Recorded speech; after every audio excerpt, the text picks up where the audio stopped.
Alors, on va parler du plan logement d'abord, peut-être vers saison 2, j'allais dire, Sylvain Mathieu. Est-ce que nous, ce matin, on a parlé de la crise énergétique, la rénovation énergétique. On peut faire 2-3 minutes peut-être sur ce sujet, s'il y a peut-être du nouveau, ça bouge, parce qu'il y a des demandes de la part des acteurs. Est-ce que vous avez des choses à nous dire, à nous annoncer? Je ne sais pas, je tente ma chance. Non, mais il faut toujours tenter sa chance. Ouais. Qu'est-ce que je peux dire? En fait, pas grand-chose. Non, mais je ne peux pas dire grand-chose parce qu'on est là, par exemple. D'ailleurs, la table ronde précédente était extrêmement intéressante. Mais en même temps, je regardais les éléments de négociation qu'on a dans le même temps sur la prise en compte de la situation, notamment des partenaires qui sont réunis dans les alliés. Bon, ça progresse, on va dire que ça progresse. Après, les questions il y a une réaction de crise là, qui est importante, ne serait-ce que pour tenir la question de la santé financière des associations. Maintenant, les choses, elles vont s'installer quand même dans la durée. D'une certaine manière, ça nous repose à tous la question, la manière dont on va gérer les questions d'énergie. Il y a une question de réhabilitation qui va se poser très rapidement pour l'ensemble des structures, ou en tout cas la plupart, parce que souvent c'est des rachats d'anciens immeubles sur lesquels on fait des adaptations, ou bien ce sont des structures anciennes. Ben voilà, on y est, hein, donc il faut répondre là en urgence à la situation, en plus avec un modèle pour un certain nombre qui est sur le forfait. Donc, avec des difficultés vraiment de branchement de tuyauterie. Il n'y a pas de réponse unique, c'est ce que vous êtes en train de dire. Non, et puis le secteur n'est pas assez connu. Enfin, oui. Nous, ce qu'on a constaté, c'est qu'on a mis vraiment beaucoup le pied dans la porte. Les uns les autres ici le savent, pour s'occuper de choses sur lesquelles la DIAL n'était pas nécessairement en première ligne. Hein. Enfin, le fait qu'on s'occupe des questions d'énergie pour notre secteur, c'est pas a priori dans nos compétences, mais on l'a fait parce que finalement, le secteur est peu référencé auprès des ministères, des différents organismes. Donc voilà, il faut que quelqu'un prenne le lead. Là-dessus, ça a été fait. Après, il y a une vraie méconnaissance, y compris à l'intérieur des autres administrations. Je donne juste un exemple qui est un de nos interlocuteurs nous a dit, mais pourquoi vous voulez prendre l'intermédiation locative? C'est des locaux collectifs des associations.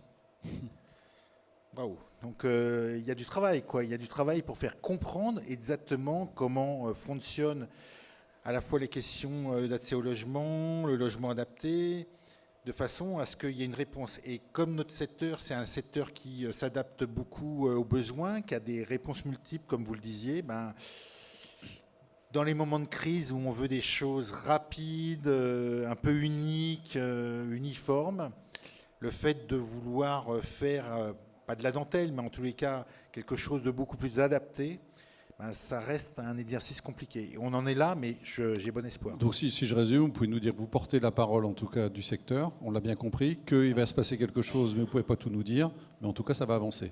Je ne dis pas ça du tout ironiquement, hein, Sylvain Mathieu. Non, mais en tous les cas, non, mais franchement, on a bon espoir, parce que okay. on a fait beaucoup de progrès, hein, de zéro, vraiment de zéro. Là, on est aujourd'hui sur le fait que c'est posé sur le bureau et que c'est pris en compte. Ce qui est juste incroyable, c'est que la transition énergétique, c'est a priori un sujet transversal, mais visiblement, le logement ne doit pas être dedans. Mais c'est fou. Je suis sûr que ça vous désespère aussi, mais c'est étonnant. Enfin, je pense que ça pose la question à tout le monde. Hein. Bien sûr. C'est-à-dire que ça pose la question à celles et ceux qui sont ici, à nous, à l'USH, voilà. Il y a vraiment des vraies questions qui se posent sur la visibilité du secteur. Cela dit, les acteurs du logement adapté sont ceux qui ont réagi de façon assez rapide pour pouvoir documenter les problèmes. Ça, c'est à noter. D'autres secteurs, il a fallu, certains ont assisté à une discussion, moi, d'autres secteurs, il a fallu un peu taper du poing sur la table pour que ça bouge. Et avec de mon point de vue, le sentiment qu'on allait dans le mur sans se rendre compte.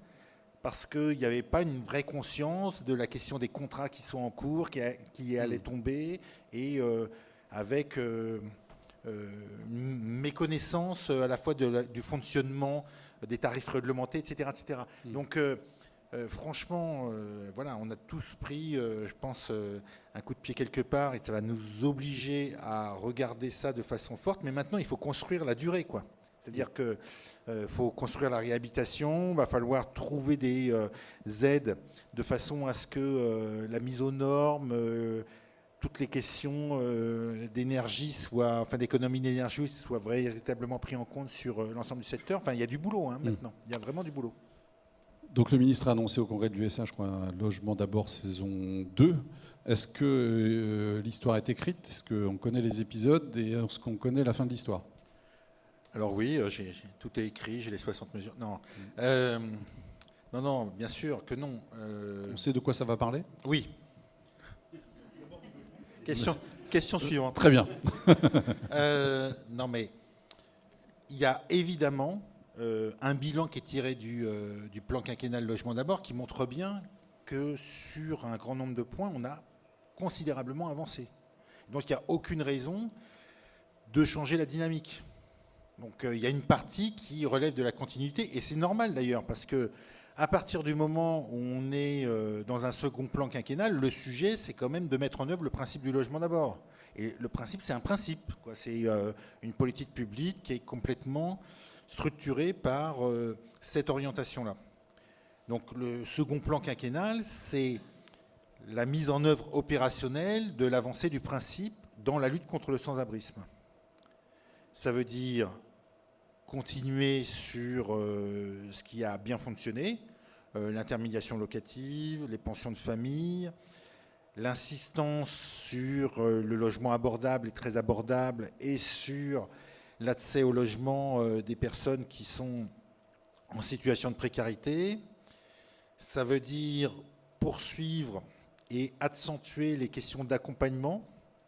La table ronde précédente, moi, c'était une douce musique à mes oreilles, parce qu'il y a tout un travail à faire sur la formation, mais aussi sur les conditions de travail des travailleurs sociaux, sur la manière dont fonctionne le management à l'intérieur des structures, parce que voilà, on parle toujours des travailleurs sociaux, mais on oublie un peu le management.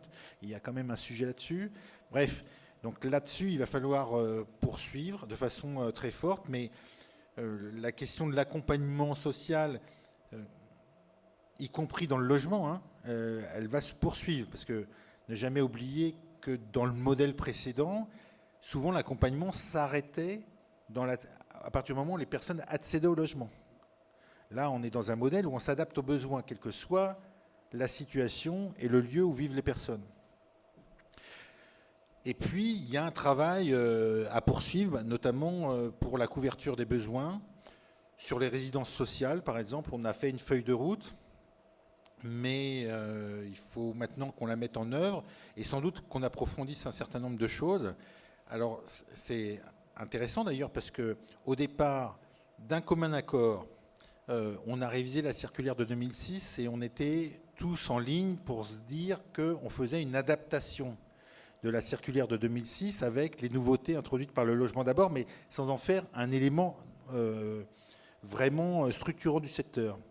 Aujourd'hui, on a tous progressé et sans doute, il faut qu'on reprenne cette circulaire de 2006 en y introduisant des éléments beaucoup plus profonds, y compris sur la façon dont ça fonctionne, peut-être sur les questions d'accompagnement. Enfin, il y a quelque chose à faire. Donc, il y aura des questions à se poser sur le fait de savoir si on sort plusieurs documents ou bien si on essaye de tout rassembler dans un seul. En tous les cas, les résidences sociales, ça va être un axe fort du second plan quinquennal. Et puis, on va avoir une vision plus globale. C'est-à-dire que, évidemment, on l'avait déjà avec la prévention des expulsions, mais comme ça a été dit tout à l'heure, on va y aborder, ça y était déjà, mais on ne l'avait pas assez travaillé, les questions d'attractivité du travail social. Enfin bref, vu avec Olivier Klein, aujourd'hui, on pousse les feux de façon à ce que les questions du logement d'abord embrassent en fait l'ensemble du secteur, l'ensemble des questions qui se posent pour l'accès au logement. Donc, on va avoir un plan large. Et puis en termes de calendrier, pour être complet, je vais réunir les principales fédérations sur le sujet rapidement pour qu'on se mette d'accord sur les grands axes. Et puis, va y avoir un certain nombre de rencontres qu'on va organiser. Nous, en parallèle, il faut qu'on s'assure qu'il y a bien une question, que les questions budgétaires suivent, quoi, les initiatives qu'on souhaite prendre, avec un objectif de sortir le second plan quinquennal en janvier, février. Moi, j'espère en janvier, a priori. Et ce que ça va nous donner, c'est vraiment, comme pour le premier plan quinquennal, une visibilité sur l'ensemble de la mandature. Et ça, c'est essentiel, cette visibilité. C'est ce qui a vraiment profondément bien marché dans le premier plan quinquennal.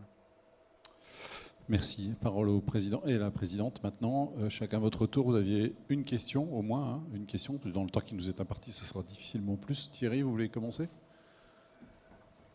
Plutôt vous sur la production, la mobilisation, l'offre d'insertion. Moi, on m'a demandé d'intervenir sur l'offre. Pour loger, pour faire un plan de logement d'abord, il faut d'abord du logement et donc il faut en produire.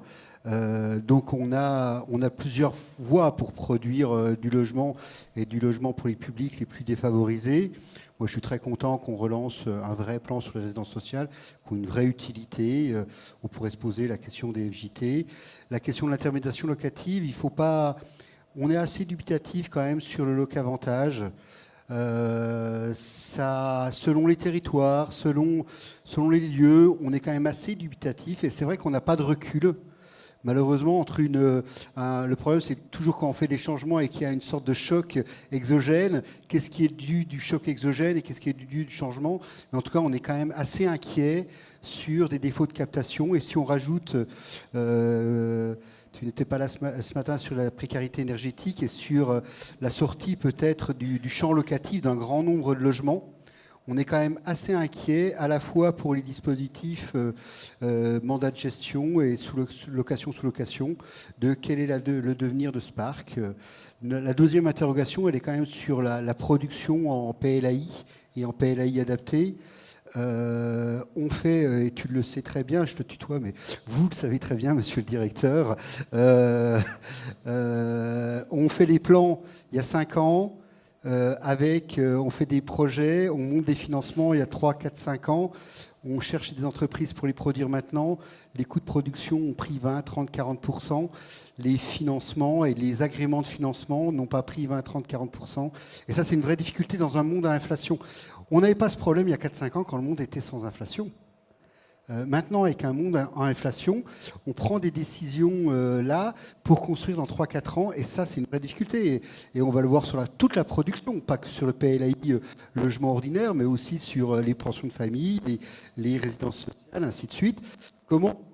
Quel est notre niveau de subventionnement alors qu'on va produire ces biens dans 2, 3, 4, 5 ans, avec une inflation à 3, 4, 5%. Malheureusement, comme vous disiez, le monde a changé. Et la troisième question, et vous l'avez très bien abordée, c'est la question de la réhabilitation. On a un parc qui est conventionné. La question de la réhabilitation des structures collectives, mais aussi du parc individuel, va être une vraie question. Les enjeux sont tout à fait massifs.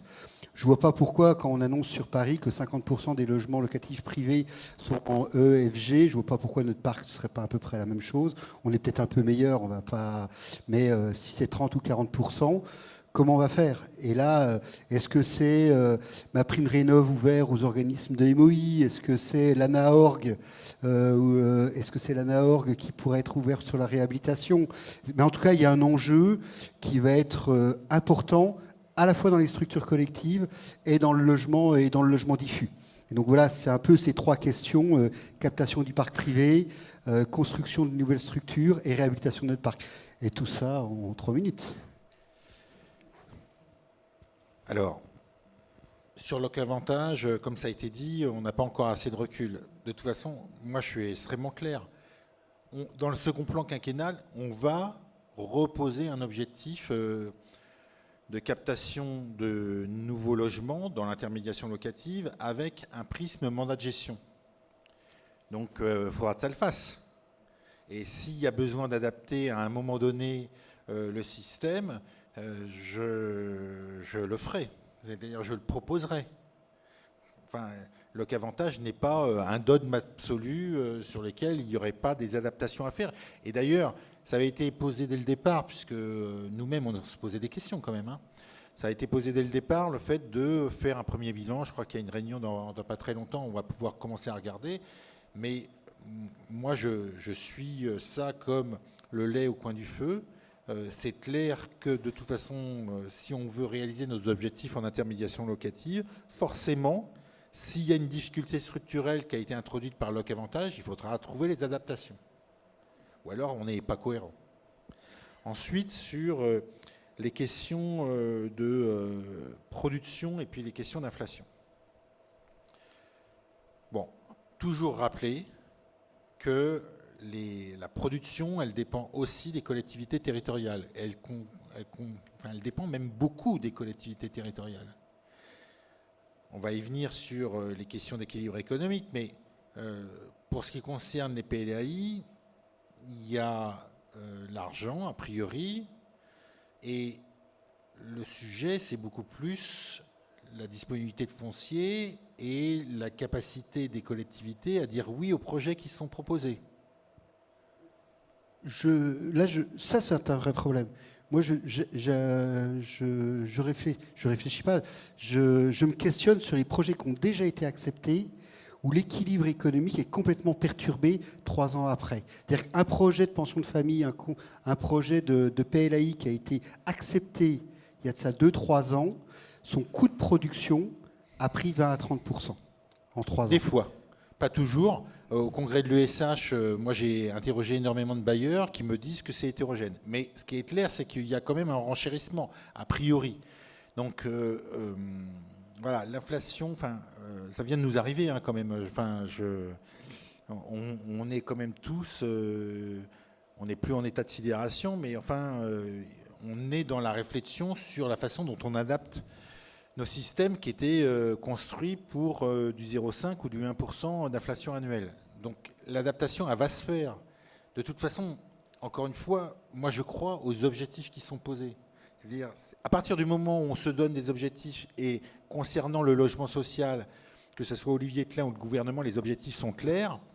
S'il y a un problème qui est lié au renchérissement des coûts, j'imagine qu'on sera tous très intelligents pour se mettre autour d'une table de façon à regarder comment on adapte notre réaction de façon à couvrir ces nouvelles difficultés qui sont encore une fois récentes. Bon. Donc moi je crois au volontarisme là-dessus.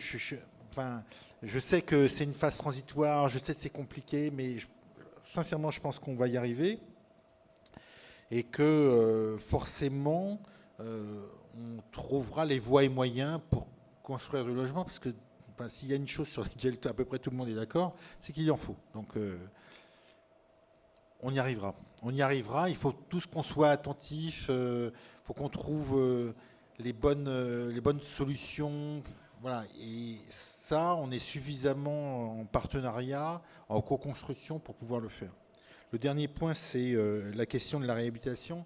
Et puis sur les immeubles conventionnés. Bon, il y a des choses qui commencent à se faire, à se discuter, notamment sur la seconde vie, sur un certain nombre de points. Bon, là aussi, il y a un objectif affiché par le président de la République sur les questions d'amélioration de la consommation énergétique des bâtiments, sur globalement la lutte et la réponse à la crise environnementale. Donc là aussi, on va poser les éléments. On ne pourrait pas imaginer un secteur qui soit complètement à part.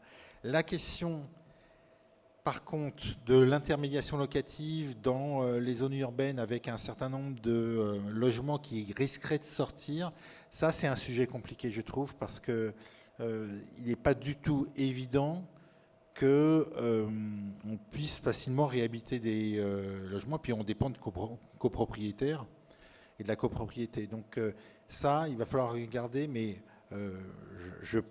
Voilà. Il y a pas mal de critiques qui sont faites actuellement sur le nouveau diagnostic. Et puis j'ai entendu, j'ai même vu dans une revue, si jamais vous avez un mauvais classement, appelez plusieurs diagnostiqueurs, il y en aura bien un qui donnera... bon. Ça prouve quand même qu'il y a un petit problème. Bon. Donc j'imagine qu'il va y avoir des adaptations qui vont être faites. Bertrand, si pas d'adaptation, comme on en parlait tout à l'heure, notamment à l'inflation, ça mettra encore plus à mal un modèle économique déjà fragile. C'est ce sur quoi vous vouliez intervenir. Oui, alors je suis un peu coincé parce qu'il y a un certain nombre de sujets qui ont déjà été abordés. Bon, on a beaucoup parlé quand même de la conjoncture, de l'inflation brutale, etc. Certes, donc notre secteur et notamment la résidence sociale dans toutes ses formes, subit cette inflation, notamment liée à la crise des énergies, par ce phénomène qu'on a largement expliqué ce matin, qui est la redevance ou de charges comprises. Mais il y a aussi un sujet qui est de longue date, qui est la désindexation de nos produits par rapport à nos charges. Et donc c'est effectivement extrêmement important pour nous de pouvoir aborder de remettre dans l'ordre en fait le modèle économique de la résidence sociale, toute forme comprise. D'autant plus qu'à l'aube du second volet du logement d'abord, on entend l'ambition que nous partageons évidemment sur le lancement d'un plan de développement des résidences sociales. On est prêt, les gestionnaires de résidences sociales, à amplifier la contribution du logement accompagné et des résidences sociales à la dynamique du logement d'abord. Mais il est illusoire d'imaginer de porter cette ambition si on n'a pas un modèle qui tient la route durablement. Donc cette question du modèle économique, avec le retour à un indice composite de revalorisation des redevances, avec un mécanisme de protection de la solvabilité, bien sûr, des personnes logées, est à l'ordre du jour.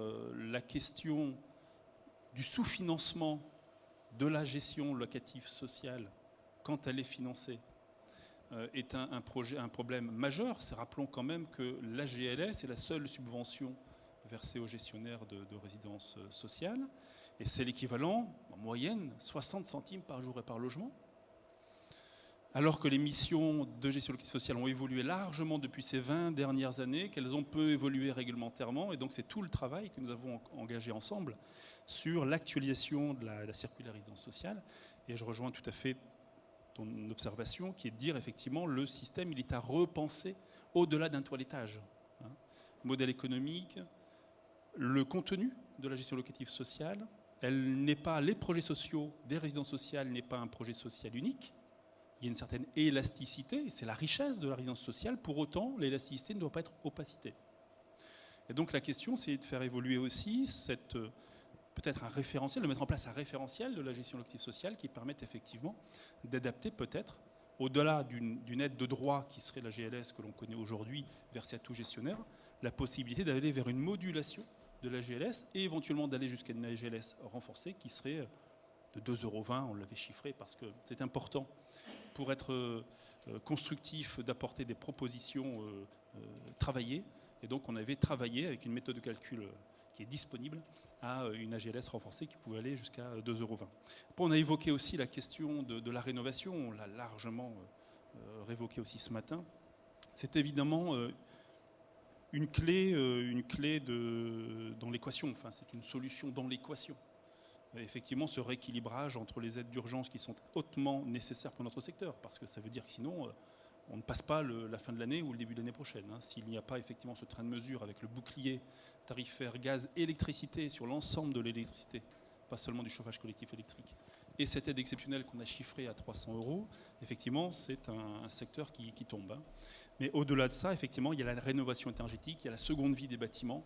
Trop de résidences aujourd'hui sont vieillissantes, inadaptées et ne sont pas finançables par les crédits classiques de la relance, du plan de relance par exemple, où il faudrait pouvoir effectivement imaginer un refinancement en PLAI avec une exonération de taxes foncières sur les propriétés bâties, d'autant plus que le Code général des impôts nous pousse à cela, puisque ces opérations de restructuration très profondes reviennent à remettre à valeur à neuf en fait, l'immeuble.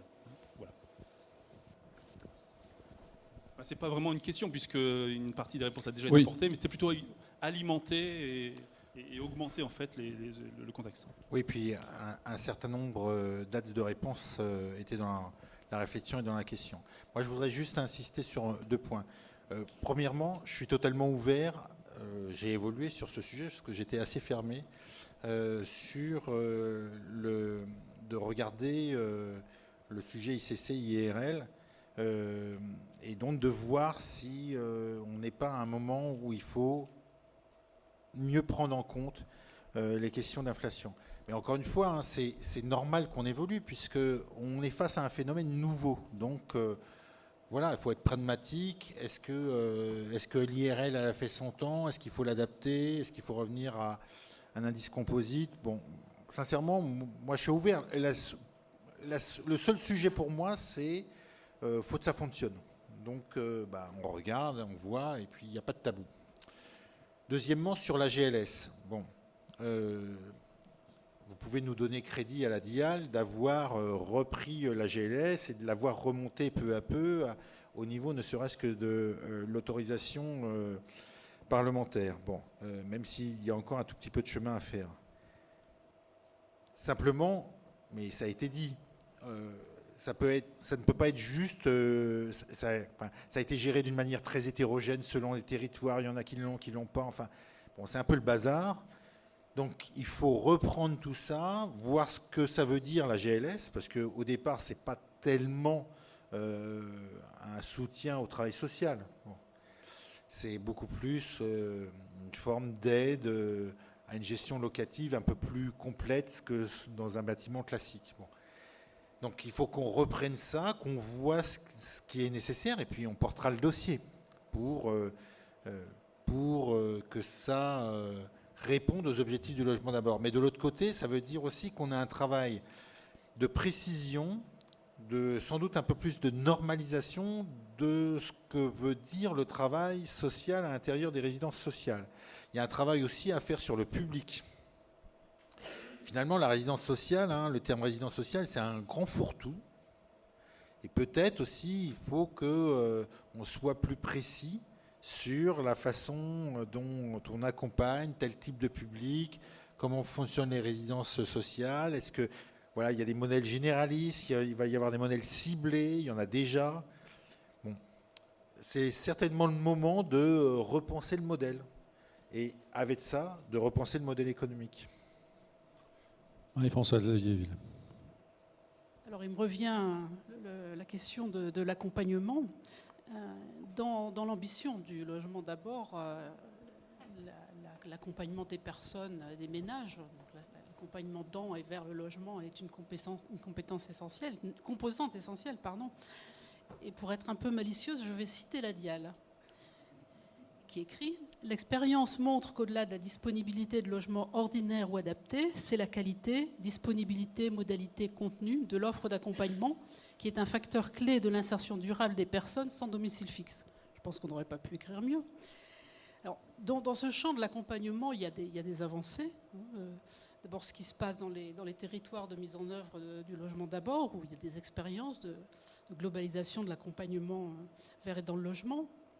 Il y a aussi ce que porte la DIAL, je pense aux plateformes territorialisées d'accompagnement, qui sont, de mon point de vue, une proposition intéressante. Malgré tout, on constate que l'accompagnement reste quand même aujourd'hui extrêmement segmenté et lié à des politiques. Il y a de l'accompagnement dans l'hébergement, bien sûr, il y a de l'accompagnement lié à l'intermédiation locative, il y a de l'accompagnement lié au FSL, et chacune propose des modalités, des modes de financement, des modes d'évaluation qui sont propres à chacune de ces politiques. Et évidemment, ça constitue un obstacle important à l'idée d'un accompagnement réactif, modulable dans la durée, modulable dans l'intensité, qu'on puisse arrêter, reprendre, enfin, ce qui est le modèle vers lequel on tend et qui d'ailleurs existe, je pense, dans une forme assez aboutie dans le logement, dans le chez soi d'abord, pardon. Et puis cette segmentation, ça complique la vie de nos associations parce qu'on doit naviguer entre ces différentes politiques pour financer l'accompagnement, avec toujours une difficulté d'avoir une visibilité sur, in fine, comment on va réussir à financer les postes d'accompagnement social. Alors, je sais qu'on avait dit qu'on ne parlait pas du Ségur, mais j'en fais pas un propos central, mais je le trouve assez illustratif justement de cette segmentation, puisque dans les associations, on a des travailleurs sociaux qui sont éligibles et d'autres pas, voire un même travailleur social est éligible au Ségur pour une partie de ses activités et pas d'autres. Donc on est bien vraiment dans cette segmentation. Et puis là aussi, ça complique pas mal la vie des associations parce que ça nous pose des problèmes de gestion financière, de gestion sociale aussi dans la mise en œuvre de ce Ségur. Donc ma question, elle est assez simple. C'est est-ce qu'on a des perspectives pour progresser vers ce modèle d'un accompagnement un peu idéal encore de l'insertion dans le logement? Et aussi, est-ce qu'on va arriver à concilier finalement l'attractivité des métiers du social dont on a amplement parlé en début d'après-midi, et une composante de cette attractivité, c'est quand même la rémunération, et puis l'équilibre financier de nos associations? Bon, il y a plusieurs sujets dans la question. Premièrement, sur la question de l'accompagnement, il faut nous donner quand même quitus d'avoir encore une fois remonté la VDL qui stagnait à 13-14 millions d'euros, autant que je me rappelle, et de l'avoir remonté quasiment à 26, et d'avoir doublé la VDL. Parce que la VDL, c'était une vingtaine de millions, maintenant c'est 53. Bon. Donc voilà, il y a des efforts considérables qui sont faits, et en plus avec un pilotage qui, me semble-t-il, a été amélioré pour que ça aille directement dans les sujets autour de l'accompagnement dans le logement et dans le logement d'abord. Ensuite, il y a le sujet des FSL, parce que il faut quand même toujours se rappeler que la VDL, il est venu compenser au départ une forme de retrait des départements à l'époque sur l'accompagnement. Et très bien, moi je ne veux pas du tout remettre ça en cause, mais il y a un travail aussi à faire du côté des départements et des métropoles pour repenser le FSL. Ça, on a des discussions avec l'ADF, on a des discussions avec France Urbaine sur le sujet. Je pense que dans le plan logement d'abord, je mettrai un axe sur le FSL pour justement une meilleure adaptation. Après, pour moi, c'est un sujet très délicat. C'est totalement décentralisé. Donc, ça ne peut reposer que sur la bonne volonté des uns et des autres d'aménager le sujet. Hein. Ou alors, il faut passer par la loi. Mais c'est un sujet éminemment compliqué ces temps-ci. Donc, forcément, là, il va falloir avoir un travail coopératif. Mais je suis d'accord sur le fait que, de toute façon, il faut marcher sur l'ensemble des axes de l'accompagnement, c'est-à-dire l'augmentation des moyens, le travail sur l'attractivité des métiers du social, et ça, je ne reviens pas sur les conclusions et sur ce qui a été dit précédemment, mais il y a franchement une responsabilité collective sur le sujet. Comment le dire gentiment, enfin, le travail social a été aussi un endroit où s'est joué beaucoup de conservatisme. Et que, voilà, et c'est très bien maintenant que ça évolue. C'est très très bien. C'est dommage qu'on le fasse en retard, mais c'est très bien. Un certain nombre, je crois que je l'avais dit, même dans une configuration comme celle-là, enfin, il y a eu les états généraux du travail social qui ont complètement accouché d'une souris, quoi. Alors que c'était là pour repenser le travail social, repenser la formation, essayer de sortir des conventions de 51 et de 66 qui leur indiquent quand même leur côté obsolète. Bon, donc bon, c'est bien, on y est, on y va, il y a un travail, tout le monde maintenant est engagé sur le fait qu'il va falloir repenser fortement l'ensemble des composantes du travail social, y compris, encore une fois, la manière dont les structures, le management pensent le travail social à l'interne et pense aux travailleurs du travail social. Ça me paraît essentiel. Ensuite, il y a les éléments qui structurent le travail autour du logement d'abord. On est dans une réforme des SIAO avec une gouvernance partagée, ça a joué son rôle. Et là-dessus, le logement d'insertion a évidemment, il y a un lien qui va se faire et se renforcer avec les SIAO. Il y a également tout ce qui concerne la promotion de notre secteur.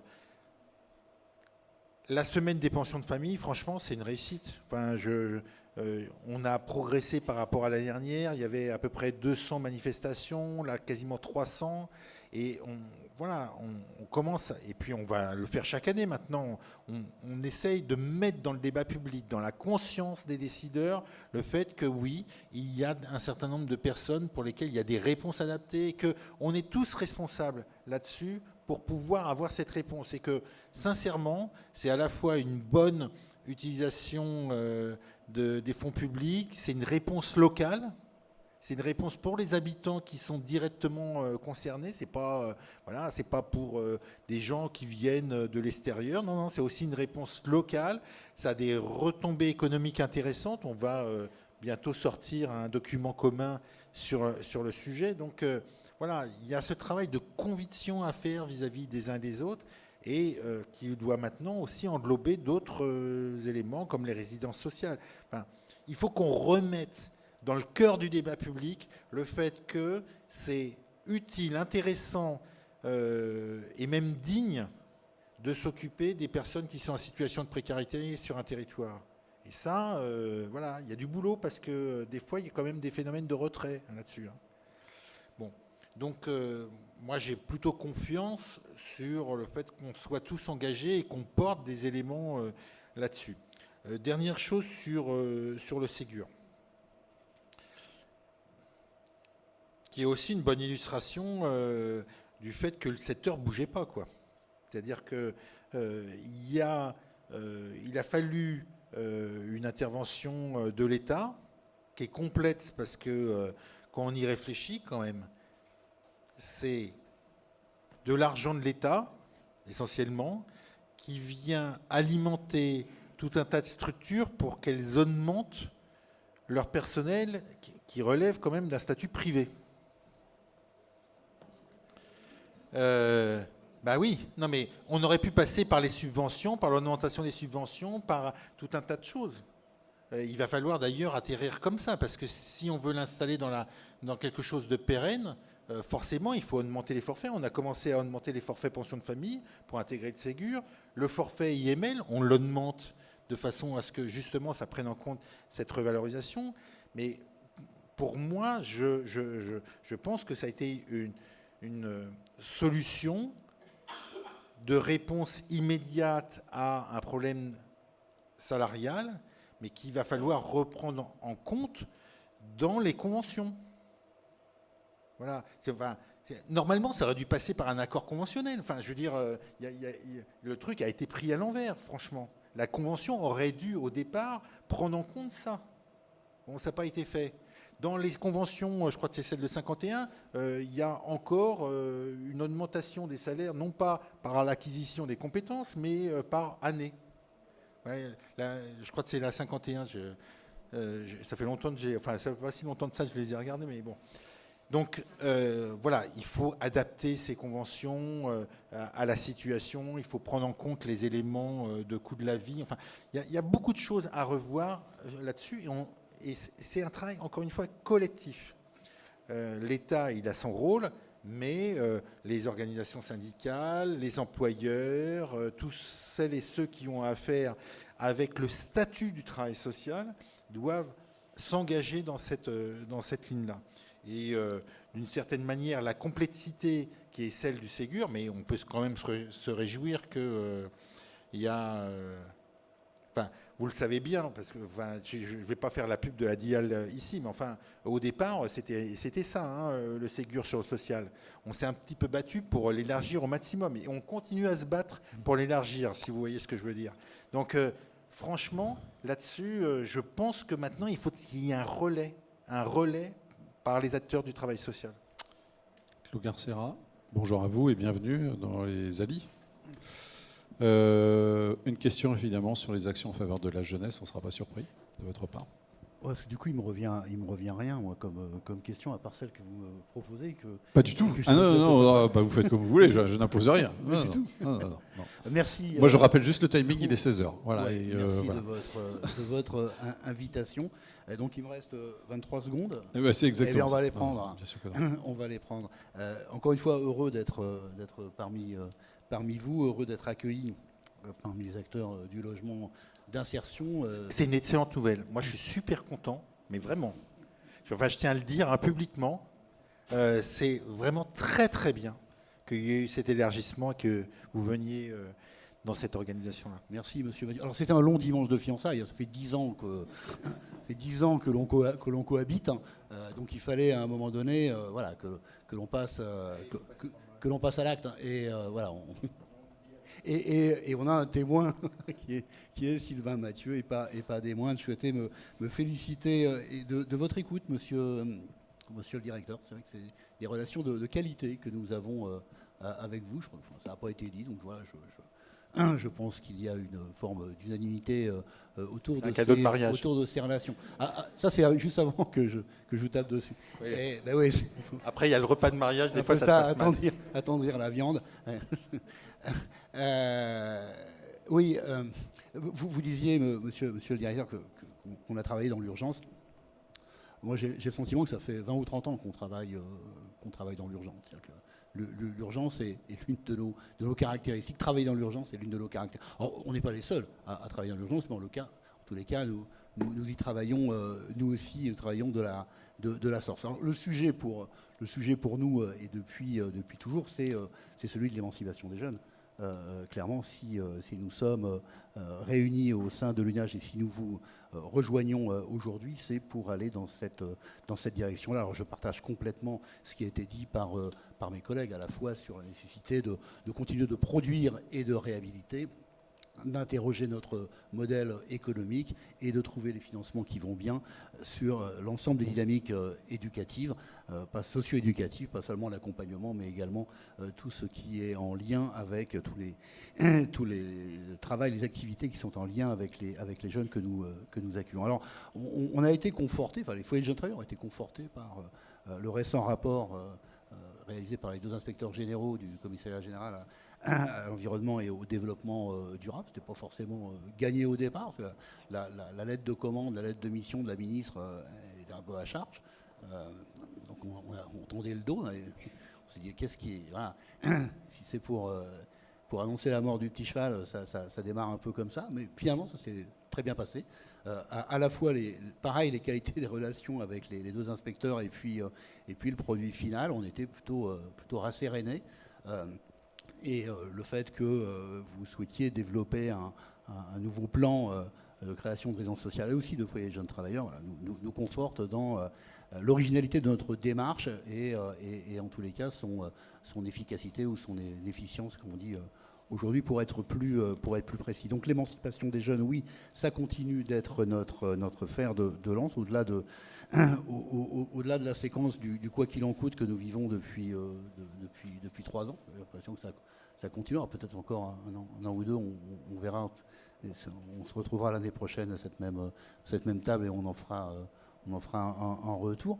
Non, mais je veux dire que les jeunes, mais Thierry l'a dit dans son intervention ce matin, continuent à pas être très bien considérés dans notre pays. Les jeunes que nous accueillons, on n'accueille pas tous les jeunes en situation de vulnérabilité, on accueille toutes les jeunesses, mais globalement, c'est quand même 1 sur 5 qui vit dans nos résidences avec moins de 390 € par mois. Il y en a 2 sur 5 qui vivent en dessous du seuil de pauvreté. Donc une part non négligeable des jeunes que l'on accueille sont clairement en situation de vulnérabilité. Et donc pour répondre à ces difficultés vécues par les jeunes, eh bien, on a fait une réforme de l'APL qui a conduit à une diminution assez significative du montant auquel les jeunes pouvaient prétendre. Je vous donne juste un chiffre. Un jeune qui perçoit 700 € par mois un nanti, quoi, il perçoit moins de 1 200 € d'APL par rapport à la situation précédente. Donc, on fait des études assez précises au niveau de l'UNAGE. On continue de suivre cette diminution importante de l'APL et donc les effets que cela peut avoir sur clairement la solvabilité, donc la présence dans les résidences et la suite du parcours résidentiel de ces jeunes. C'est un vrai souci. La question au-delà de l'APL, la question est celle des ressources, celle de la solvabilité. On sait, vous savez, que les jeunes ne peuvent pas percevoir le RSA avant 25 ans, sauf de façon très, très particulière pour une poignée d'entre eux. La difficulté, elle est là. Les jeunes n'accèdent pas au parc social. Ils accèdent au parc privé dans les pires conditions, donc les logements les moins chers, mais ceux qui se révèlent être les plus énergivores, et avec des loyers qui sont certes moins chers mais des loyers quand même assez élevés. Donc avec cette diminution d'APL tous les trimestres qui les amène à ne plus avoir d'APL dès lors qu'ils ont un niveau de revenus qui va être à peu près équivalent au SMIC. Donc ça reste un vrai sujet pour nous. On milite pour que les jeunes puissent percevoir le RSA dès l'âge de 18 ans. On est dans un État qui a une politique familialiste. Comme si tous les jeunes, ils avaient des parents qui allaient bien et qui pouvaient payer les études, qui pouvaient payer la voiture, le permis, tout ça, le logement quand ils s'installent. Mais ça c'est vrai pour une partie de la jeunesse, mais c'est pas vrai pour la totalité des jeunes. Enfin, vous le savez bien, les uns et les autres, vous accueillez aussi des jeunes dans les différentes opérations, les différentes activités que vous menez, et vous accueillez cette jeunesse la plus vulnérable qui n'a pas la chance de pouvoir compter sur la famille pour l'accompagner dans les processus d'autonomisation. Voilà, donc nous, notre sujet continue d'être celui-ci, en complément des 3 autres évoqués par mes confrères. Je voudrais reprendre ou insister sur 2 points importants. Premièrement, c'est clair qu'il y a la question des jeunes en grande marginalité. Il y a un volet prévention qui est important. Alors, nous, on est à la limite de notre compétence concernant notamment tous les jeunes qui sont pris au niveau de l'ASE, mais on travaille très fortement sur ces questions-là, notamment avec Jean-Christophe Combe et la délégation interministérielle à la lutte contre la pauvreté. Donc c'est en tout cas un point important pour nous, avec 2 réponses. On pousse vraiment ce qu'on appelle le chez-soi jeune, c'est-à-dire la prise en compte d'un certain nombre de situations de jeunes en souffrance psychique et qui sont en grande précarité. Donc, a priori, le nouveau plan Logement d'abord va comporter une extension avec ce chez-soi jeune. Et deuxièmement, on a, avec le plan sur la grande marginalité, on a constaté que beaucoup de jeunes venaient dans ce système, et là-dessus aussi, c'était un élément de réponse. Après, je pense que on va accentuer notre réponse, et la venue de l'UNAGE dans les alliés est un point important pour nous. Je pense qu'on va accentuer notre réponse sur ce sujet, toujours dans l'idée à la fois de répondre à la demande, de la prévention, et je partage complètement ce constat du fait que la réponse, elle n'est pas encore suffisamment forte et organisée par rapport à ces sujets, notamment d'accès au logement et d'autonomie. Donc ça, c'est un point sur lequel on aura l'occasion de discuter dans le cadre du second plan quinquennal. Après, il y a un autre élément qui me paraît important d'avancer, c'est les questions d'accès à l'emploi. C'est sûr que le second plan quinquennal, il va comporter des volets d'accès à l'emploi. Parce que tout nous y incite. D'abord, il y a une réforme, l'organisation territoriale de l'État, qui ont abouti à la fusion des secteurs hébergement, accès au logement et des secteurs emploi au sein des nouvelles DETS. Et donc là, il y a évidemment des éléments de synergie qu'il faut vraiment conduire. Ensuite, dans les réflexions qui sont les nôtres, je voyais encore Thibaut Guilly hier, on discute très fortement sur la mise en œuvre de combinaisons emploi d'abord, logement d'abord, pour qu'on puisse avoir une réponse la plus globale possible. Je l'évoquais tout à l'heure sur le souhait d'Olivier Klein d'avancer de façon plus large sur le logement d'abord. La question de l'emploi d'abord en fait partie. Notamment sur les questions d'hébergement et de recours à l'IAE, c'est des tuyaux qui n'existent quasiment pas. C'est 3 fois rien de personnes qui viennent de l'hébergement qui sont pris en compte dans l'IAE. Donc on voit qu'il y a beaucoup de progrès à réaliser dans la prise en compte des personnes et en particulier des jeunes. Et puis, on a, dans le cadre du contrat d'engagement jeune, on a positionné à la fois une enveloppe de 10 millions d'euros et puis on a donné plusieurs millions d'euros pour pouvoir permettre des embauches au sein des SIAO spécifiquement dédiées à ce contrat d'engagement jeune avec le souhait d'organiser la liaison entre l'ensemble des acteurs.